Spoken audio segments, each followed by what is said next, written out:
देखिए 30 नंबर प्रश्न पर ध्यान दीजिए।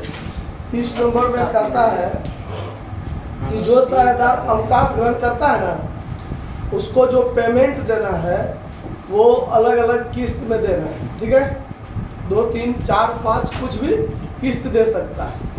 तो जब साझेदार रिटायर करता है, जब उसका पूंजी खाता खोलते हैं तो पूंजी खाता में यह देखते हैं कि जो साझेदार रिटायर किया उसको जो देय रकम होता है, यानी उसको जो मिलने वाली राशि होती है, उसको साझेदार के ऋण खाता में ट्रांसफर कर देते हैं। किस खाता में? साझेदार के ऋण खाता में।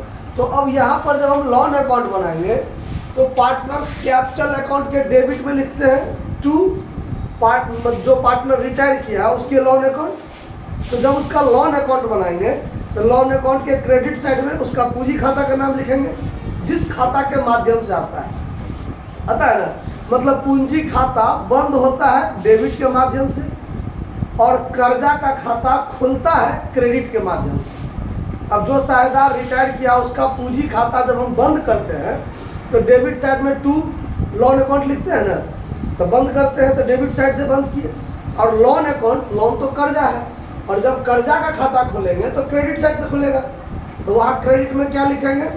Bye partners capital account. चूंकि उसके कैपिटल अकाउंट का शेष में उसके लोन अकाउंट में आया है, इसीलिए।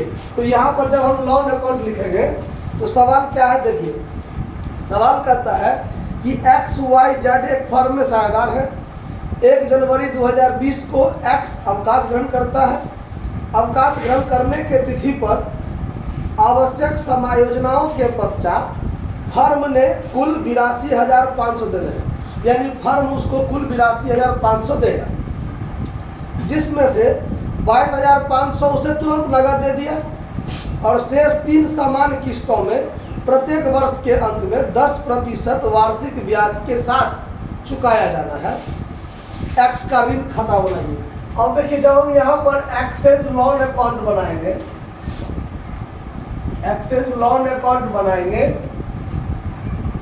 तो चूंकि डेट मेंशन है तो हमको डेट भी डालना है।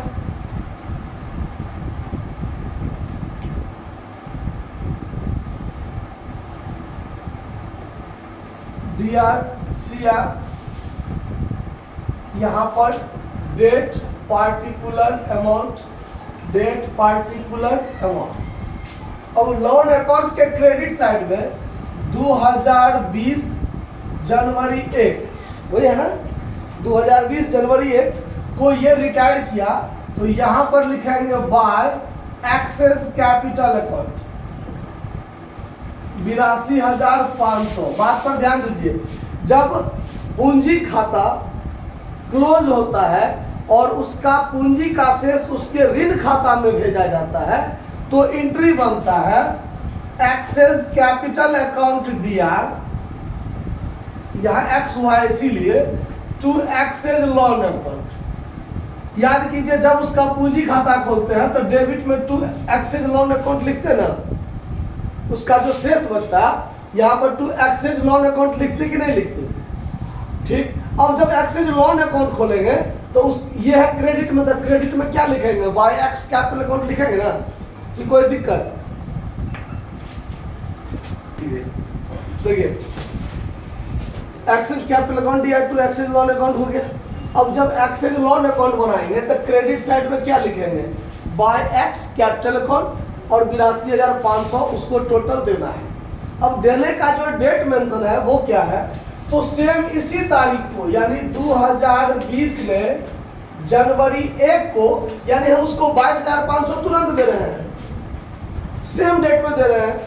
तो सेम डेट में यहाँ पर लिख दीजिए टू कैश अकाउंट 22,500, 22,500 तो उसको हम तुरंत दे रहे हैं, और बाकी रुपया पर 10% ब्याज के साथ 3 समान किस्त में दे रहे हैं। यही है ना, देख लीजिए 3 समान किस्त में दे रहे हैं। अब 82,500 में से 22,500 घटा दीजिए तो शेष कितना बचा? 60,000। अब उस 60,000 को बराबर बराबर किस्त में देंगे तो 20,000 का देंगे, तो वो 20,000 तो बिना ब्याज का हुआ, बिना ब्याज का, और ब्याज के साथ बनाएंगे तो कुछ अलग होगा। तो अब हम दिसंबर 31 को, ध्यान दीजिए, दिसंबर 31 को जब हम ब्याज देंगे तो हमारा रेस्ट अमाउंट अभी तक कितना है, 60,000।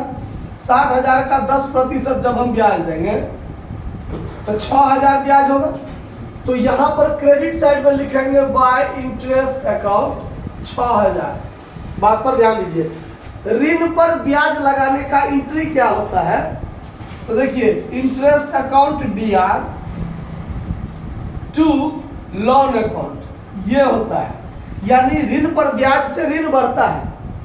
अगर हम किसी से ऋण लेंगे और उसको ब्याज देंगे तो हमारा ऋण क्या होगा, बढ़ेगा ना। तो interest account DR to loan account, तो अब यहाँ तो हम लोन अकाउंट बना रहे हैं, उसको हम ब्याज देंगे 6,000, तो interest account DR to loan account entry बनाएंगे। तो लोन है क्रेडिट में, तो क्रेडिट में बाय इंटरेस्ट लिखेंगे ना। तो ये 6,000 हम उसको क्या दिए, ब्याज दिए। और अब हम दिसंबर 31 को यहाँ पर पेमेंट करेंगे तो टू कैश अकाउंट देंगे, कितना देंगे, तो 60,000 का 3 बराबर किस्त 20,000 और प्लस 6,000 हम उसको ब्याज देंगे। तो यहाँ पर हम उसको कितना पेमेंट करेंगे, 26,000 पेमेंट करेंगे। अब बाकी रुपया अगले साल पेमेंट होगा, तो ये साल अब खाता क्लोज हो जाएगा। तो 82 6 88,500, 88,500 और ये 48,500 घट जाएगा, तो 40,000 बचेगा, जो यहाँ पर टू बैलेंस CD हो जाएगा सेल डेट में। अब 2021 में जनवरी 1 को जब हम जाएंगे तो बाय बैलेंस BD कितना करेंगे, 40,000, और अब हम 40,000 पर ब्याज देंगे। तो 40,000 का 10% 4,000 पूरे साल का ब्याज। और फिर एंट्री का जो पोस्टिंग होगा दिसंबर 31 को बाय इंटरेस्ट अकाउंट, कितना रुपया, 4,000। और फिर जब हम उसको पेमेंट करेंगे 2021 दिसंबर 31 को टू कैश अकाउंट, कितना, तो बराबर बराबर किस्त है 20,000 का, और इस साल का ब्याज है 4,000। तो मिलाकर हम 24,000 का पेमेंट करेंगे। क्लियर है बात, कोई दिक्कत समझने में, ठीक। अब फिर इस साल का खाता क्लोज हो जाएगा। इस साल का खाता क्लोज होगा तो यहाँ हो जाएगा 44,000, यहाँ भी 44,000, और 24,000 घटेगा तो बचेगा 20,000, जो उसका टू बैलेंस CD रह जाएगा दिसंबर 31 को।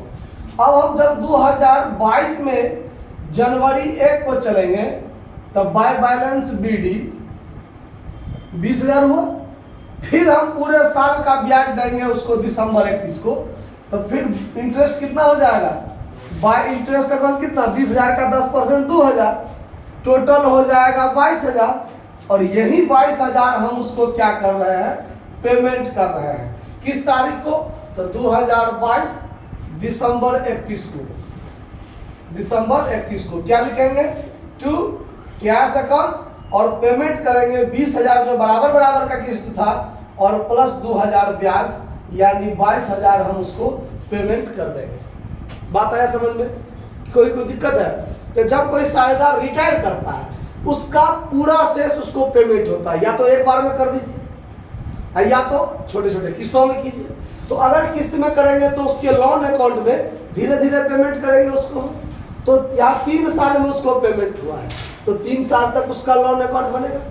82,500 देना था तो लोन अकाउंट क्रेडिट से खुलता है, क्रेडिट में बाय एक्स कैपिटल, चूंकि ये लोन उसके कैपिटल के माध्यम से आया है, बाय एक्स कैपिटल। फिर साल का इंटरेस्ट देंगे 6,000, 22,500 हम उसी डेट में पेमेंट कर देते हैं 1 जनवरी 2020 को ही।